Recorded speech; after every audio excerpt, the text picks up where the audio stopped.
શરૂઆત અસામાજિક તત્વોના આતંક સામે ગૃહ વિભાગની એક્શન। ગૃહ રાજ્યમંત્રી હર્ષ સંઘવીની વિડીયો કોન્ફરન્સ। કાયદો વ્યવસ્થા અંગે રાજ્યભરના એસપી સાથે ચર્ચા।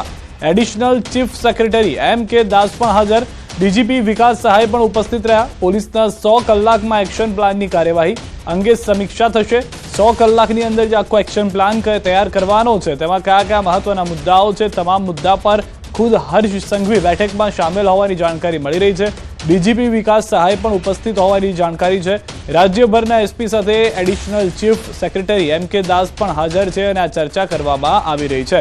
તો જે અસામાજિક તત્વો બેફામ થઈ રહ્યા છે, અમદાવાદના વસ્ત્રાલ વિસ્તારની અંદરની હાલની ઘટના હોય, સુરત નવસારીમાં આજના થયેલા ઘટના હોય કે એની પહેલા ભૂતકાળમાં થયેલી ઘટના હોય કે જેમાં પોલીસ ઉપર પણ હુમલા થઈ ચૂક્યા છે, તો આ તમામ મુદ્દાને ધ્યાનમાં રાખી અને કાયદો વ્યવસ્થા ગુજરાતની અંદર જળવાઈ રહે, શાંતિભર્યું વાતાવરણ રહે તે માટેની ખુદ ગૃહ રાજ્યમંત્રી હર્ષ સંઘવીનો વિડીયો કોન્ફરન્સ છે। અને જે વિધાનસભામાં પણ મુદ્દો ઉઠ્યો હતો કાયદા વ્યવસ્થાને લઈને, એ મુદ્દા ઉપર પણ ચર્ચા કરવામાં આવશે તે પણ ચોક્કસથી માનવામાં આવી રહ્યું છે। પરંતુ તોફાની તત્વોની હવે ખેર નથી, કારણ કે લિસ્ટ બનાવવામાં આવી રહ્યું છે।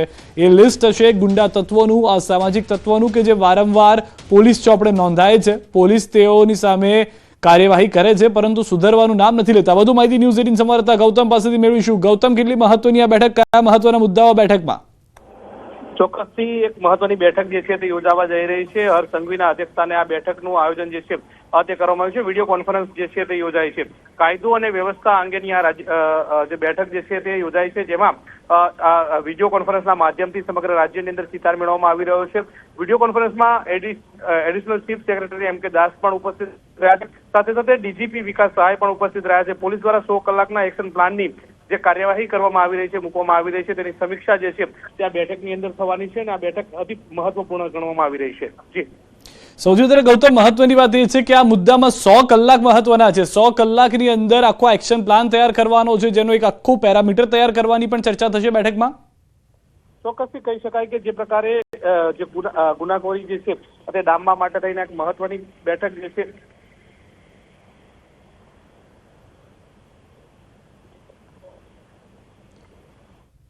લાગી રહ્યું છે ગૌતમ સાથે સંપર્ક કપાઈ ગયો છે, પરંતુ હાલમાં મહત્વની બેઠકની શરૂઆત થઈ ગઈ છે અને 100 કલાકની અંદરનો આખો એક પેરામીટર માટેનું જે તૈયાર કરવાની સમયરેખા છે તે નક્કી થઈ ચૂક્યો હોવાની પણ જાણકારી મળી રહી છે। ગૃહ રાજ્યમંત્રી તમામ એસપી સાથે એટલે કે ગ્રાઉન્ડ રૂટની સાથે જોડાયેલા તમામ પોલીસ કર્મચારીઓ સાથે પણ ચર્ચા કરી રહ્યા છે। વિડીયો કોન્ફરન્સથી આ ચર્ચા ચાલી રહી હોવાની જાણકારી છે।